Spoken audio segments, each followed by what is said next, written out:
Hello everyone, hope all are doing well. In this English online module, we are going to take the revision session of the poem A Thing of Beauty written by John Keats. We have already done this poem, but again I'm going to discuss some of the important key ideas with the important word meanings. First of all, who is John Keats? So John Keats is one of the uh, pioneer of romantic poets, and he is well known for his aesthetic sense. Okay, so he has given a delight uh, through his poetry for the readers, and the poem is based on a Greek legend in which Endymion, a beautiful young shepherd and poet who lived in Mount Latmos, had a vision of Cynthia and the moon goddess. The enchanted youth resolved to seek her out and so wandered away through the forest and down under the sea.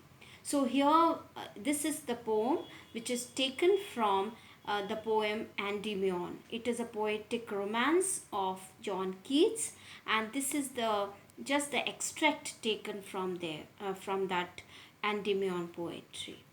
So the poem is all about the beautiful things of the world and what is beauty.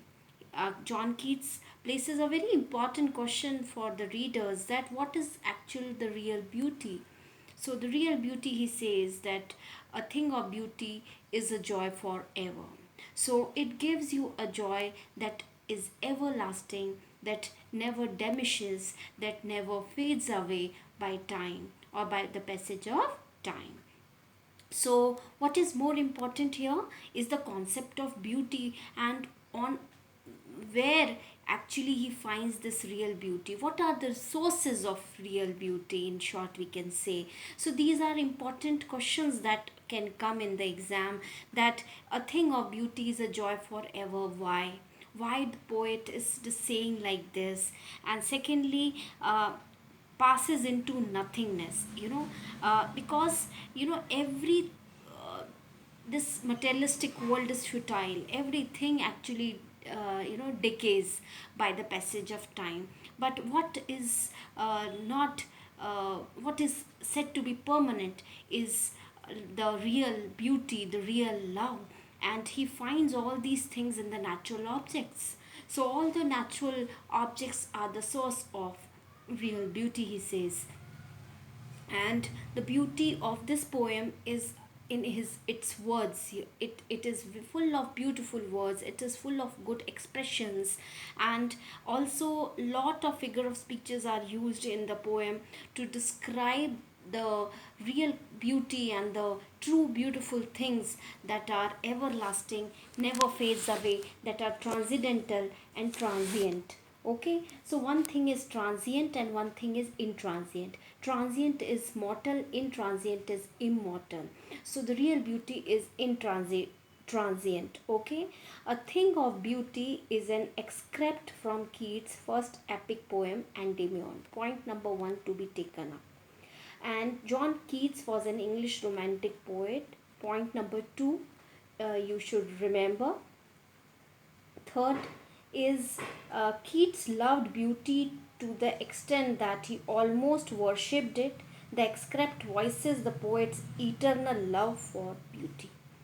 Now, the first stanza. Let's take the first stanza. A thing of beauty is a joy forever. Its loveliness increases. It will never pass into nothingness, but will keep a bower quiet for us, and a sleep full of sweet dreams and health and quiet breathing. So, the poet speaks of the permanent nature of beautiful things here, which give us eternal joy. Their loveliness keeps on increasing and never fades away. The everlasting beautiful sight of beautiful things is stored in our memory. They give us peace, just like a quiet shady place gives us a sleep full of sweet dreams. So a sound sleep results in a good health of our body and mind. as it provides us tranquility and mental peace.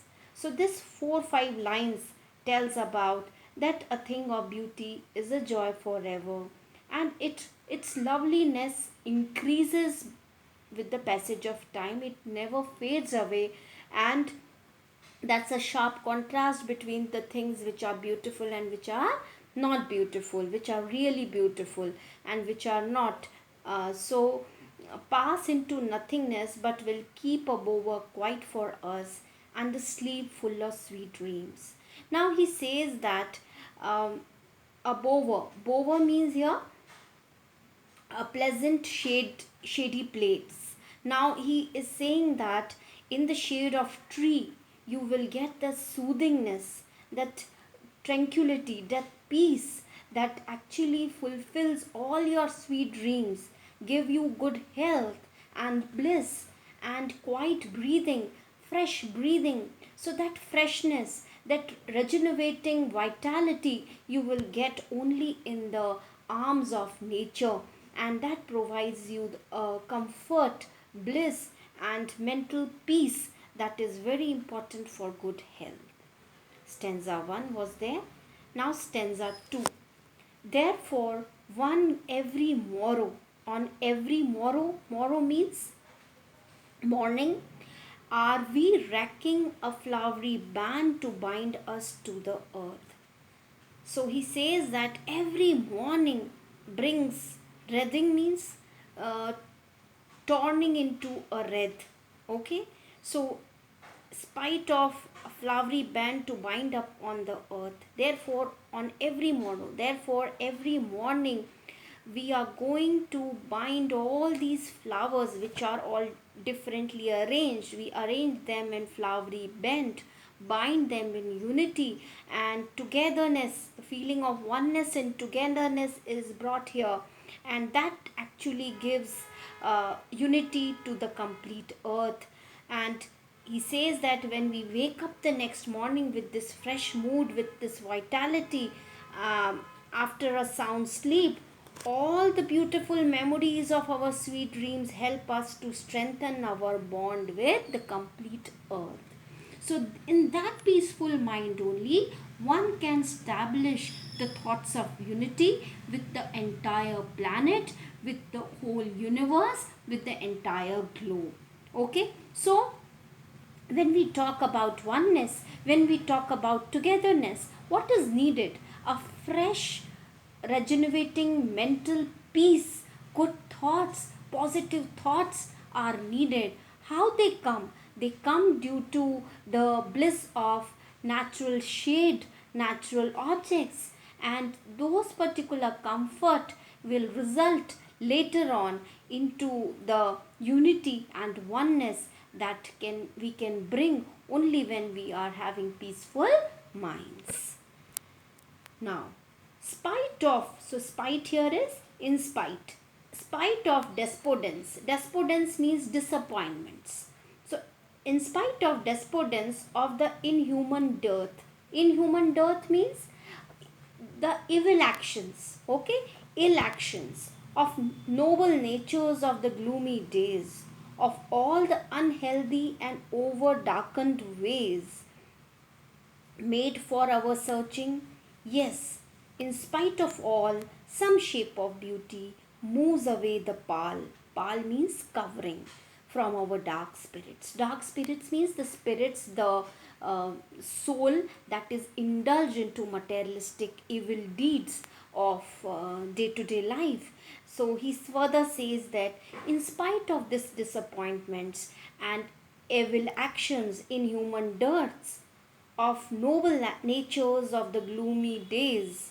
So he says further that when we wake up the next morning, hopelessness, sadness, lack of noble ways are a part and parcel of human life. Life is full of trials, lost faith, and disappointments which result from one own doings. We harm ourselves by unhealthy deeds and wicked paths. But in spite of all that, some wonderful sights of nature help us to shade our gloom, sadness, and despair. grim thoughts. They remove the veil of gloom. They remove the covering. They remove this particular pall of gloom and despair and brings out the hope and optimism in our lives. Beautiful. Therefore, on every morning, we are wreathing a flowery bands to bind us to earth. So, all this positivity gives us a courage to bind the entire earth in one flowery band with one flowery band. In spite of this despondence and disappointments of the human dearth of noble natures, we are basically noble, we are basically good, the soul is noble, but then we are indulged into inhuman dearths, inhuman evil practices, and the despair, gloomy days were there experienced by us of all the unhealthy and over darkened ways. So, these were the ways, these were the techniques which we are applying to live the life made for our searching. So, we are searching the comfort in all these meaningless things. But in spite of all, there are some shapes of beauty, some permanent source of beauty that actually removes this dirt, this darkness from our soul and gives that particular comfort to the soul that is actually indulged into inhuman death. So, this is the spiritual aspect of beauty that is given by Keats in this particular stanza. He says that the darker ways that are making our soul more corrupt, more evil, it can be only getting the soothness and comfort in the shades of beauty, in the lap of beauty, beautiful natural objects. Now, stanza 3. I hope you are getting all the essence of this idea with the word meanings. In my next audio, I am continuing stanza 3 and 4. Please follow it.